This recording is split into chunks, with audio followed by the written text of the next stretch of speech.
اللہ تعالیٰ نے اپنے محبوب آخری نبی حضرت محمد کو ایسی صفات سے نوازا جس کی ازل سے لے کے ابد تک کوئی نظیر نہیں ملتی۔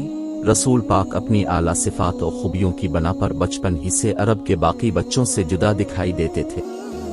آپ اپنے بچپن میں باقی بچوں کی طرح کھیل کود میں وقت صرف نہیں کرتے تھے، بلکہ چھوٹی عمر سے ہی سنجیدگی و متانت آپ کی آنکھوں سے عیاں تھی۔ لہذا اب زیادہ وقت غور و فکر میں بسر کرتے اور کائنات کے رموز پر غور فرمایا کرتے۔ آپ کے والد کا انتقال آپ کی ولادت سے قبل ہو چکا تھا۔ آپ یتیم تھے، باپ کے سائے سے محروم تھے۔ ابھی اس یتیمی کا شعور ہو رہی تھا کہ ماں بھی داغ مفارقت دے گئی۔ آپ کی والدہ کے انتقال کے بعد دادا عبد المطلب نے آپ کو سینے سے لگا کر پرورش کرنے کا ارادہ باندھ لیا، مگر اللہ کو کچھ اور ہی منظور تھا۔ اب کی ابھی عمر 8 سال ہی تھی کہ دادا چل بسے۔ دادا کا غم ماں باپ سے بھی زیادہ تھا، کیونکہ اب جس عمر میں تھے اس میں شعور بیدار ہو رہا تھا، جذبات و احساسات میں وسعت آ رہی تھی، نوازش و پیار کو محسوس کر رہے تھے۔ دادا کی وفات پر دل غم سے چور ہو گیا، آنکھوں سے آنسو جاری تھے۔ دادا کی وفات کے بعد آپ اپنے چچا ابو طالب کی سرپرستی میں آ گئے۔ چچا ابو طالب اب سے بے مناہ میئر کرتے تھے۔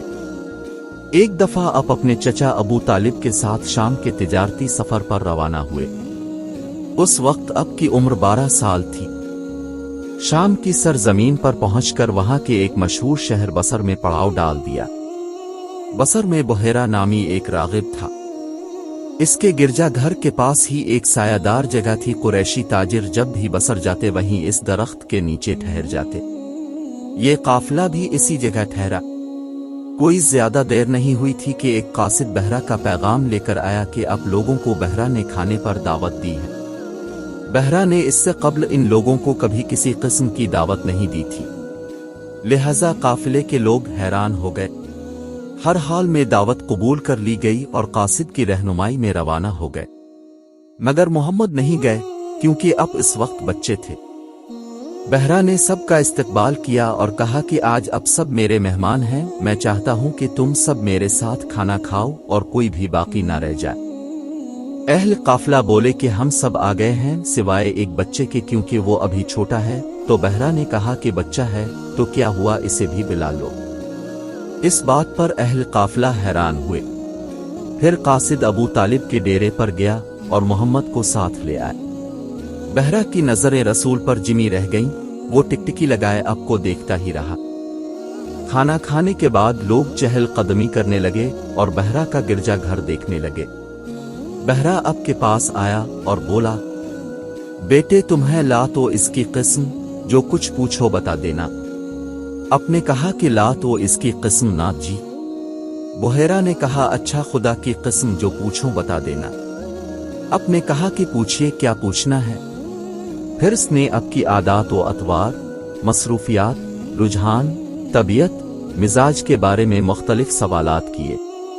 اب سب کا جواب دیتے رہے۔ اتنے میں ابو طالب آ گئے تو بحرہ نے ان سے کہا کہ بچہ کیا لگتا ہے تمہارا؟ ابو طالب نے کہا کہ بیٹا۔ بحرہ بولا یہ کیسے ہو سکتا ہے، یہ تمہارا بیٹا نہیں، اس لڑکے کا باپ زندہ ہو ممکن نہیں ہے۔ راہب کی بات سن کر چچا ابو طالب دنگ رہ گئے۔ ابو طالب نے کہا کہ ہاں یہ میرا بھتیجا ہے۔ بحرہ نے کہا کہ تو اور اس کا باپ؟ ابو طالب بولے ابھی یہ پیدا نہیں ہوا تھا کہ اس کے باپ کا انتقال ہو گیا۔ بحرہ نے کہا کہ تم نے سچ کہا، اپنے بھتیجے کو گھر لے جاؤ اور یہودیوں سے بچا کر رکھنا۔ خدا کی قسم اگر انہوں نے اسے دیکھ لیا اور جس حد تک میں نے پہچان لیا ہے، اگر وہ پہچان گئے تو اس کی جان کے پیچھے پڑ جائیں گے۔ تمہارا یہ بھتیجا ایک عظیم انسان بنے گا۔ پھر وہ واپس ہو گیا اور زیر لب کہتا جا رہا تھا کہ میرا اندازہ بالکل صحیح نکلا۔ اسی طرح جب آپ اپنی رضائی ماں حضرت حلیمہ کے گھر رہائش پذیر تھے تو تب بھی بی بی حلیمہ نے آپ کو اتنا جان لیا تھا کہ آپ کوئی عام بچے نہیں ہیں، کیونکہ جب سے آپ بی بی حلیمہ کے پاس آئے، بی بی حلیمہ کے گھر میں معجزت کی برسات ہو گئی۔ رسول پاک تمام بچوں سے مختلف طبیعت کے مالک تھے۔ اب میں باقی بچوں کی طرح شرارتیں اور شوخیاں نہ تھیں، بلکہ اب بچپن ہی سے اسرار کائنات پر غور و فکر کرتے رہتے۔ اب کی دانائی اور دانشوری بچپن ہی سے اب کے آنکھیں سے چھلکتی تھی۔ اگر اب کے نام کو دیکھا جائے تو ان جیسا نام پورے عرب میں کسی کا نہ تھا۔ اب کے دادا کا رکھا یہ 3 حروف پر مشتمل نام جو کوئی بھی سنتا حیران ہو جاتا کہ اس سے پہلے اتنا خوبصورت نام کسی نے کبھی نہ سنا تھا۔ آج ہم اپنے بچوں کی تربیت اگر رسول کی شخصیت کو سامنے رکھ کر کریں تو یقیناً ہمارے نونہال ایک بہترین معاشرہ بنانے میں کامیاب ہو سکیں گے۔ رسول صرف بڑوں کے لیے ہی نمونہ نہیں ہے بلکہ یہ بچوں کے لیے بھی نمونہ ہے کہ ہمیں ان جیسی عادات و اطوار اپنا کر تمام برائیوں سے بچنا ہے۔